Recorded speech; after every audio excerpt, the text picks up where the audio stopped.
දීර්ඝ කාලයක් මේ රටේ ප්‍රශ්නයක්ව තිබුණු මේ සංවර්ධන නිලධාරීන් ගුරු වෘත්තියට නියුක්ත කර ගැනීමේ මේ සංවාදය දැන් ඇවිල්ලා තියෙනවා මං හිතන්නේ ඒකේ උච්ච ස්ථානයට. දැන් මේක අපි බලන්නේ දේශපාලන ව්‍යාපාරයක් හැටියට ජනතා සංවේදී දේශපාලන ව්‍යාපාරයක් හැටියට අපේ පදක්කම හැටියට අපි විශ්වාස කරන්නේ මේ රටේ සියලුම ප්‍රශ්න ආණ්ඩුවේ ප්‍රශ්න විය යුතුයි. ඒ මොන ආකාරයෙන් මත වුණත් මොන පසුබිමක මත වුණත් ඒ ප්‍රශ්න වලට විසඳුම් ලබා දීම ආණ්ඩුවේ වගකීමක්. හැබැයි මෙතන එයින් ඔබට කියපු ප්‍රශ්නයක් තියෙනවා. මේ රජයේ බලයටපත් වෙන්නට කරන ලද ඒ කූට උපක්‍රම බොරු පොරොන්දු වංචා සහගත ප්‍රකාශ අතර ප්‍රධාන පෙළේ වංචා සහගත ප්‍රකාශයක් තමයි මේ අපේ ශ්‍රී ලංකාවේ නිදහස් අධ්‍යාපනයෙන් ඇවිල්ලා උපාධිධාරීන් වෙලා උපාධිධාරීන් හැටියට සමාජගත වෙච්ච අපේ මේ තරුණ තරුණියන්ට දීලා තියෙන්නේ. මහා විශාල අපරාධයක්.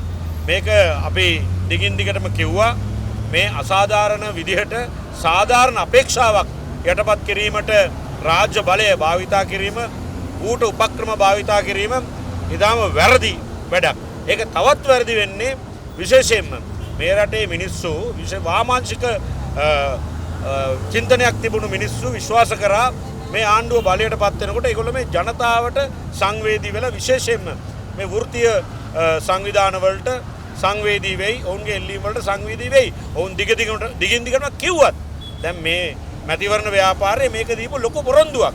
දැන් මේක මරණ මැරියන් කියලා කියන තරමට මේ රටේ මේ ඇමතිවරු පත් වෙලා තියෙනවා නම් උද්දච්ච වෙලා තියෙනවා නම් ඒකෙන් අපිට කියවා ගන්නට තියෙන්නේ මොවුන් ජනතාව සමග නෙමෙයි ඉන්නේ කියලා.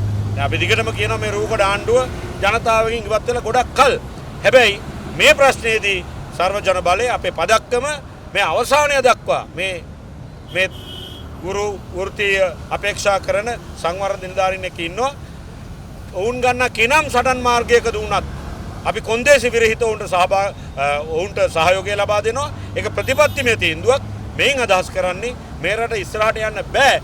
මේ වගේ ජනතා අසංවේදී ආණ්ඩුවකට ජනතාවට පිටුපාලා මේ ගමන යනවා නම් ඒකට විරුද්ධයි කියන ඒ විශාල ප්‍රකාශනය තමයි අපි මෙතනින් කරන්න බලාපොරොත්තු වෙන්නේ.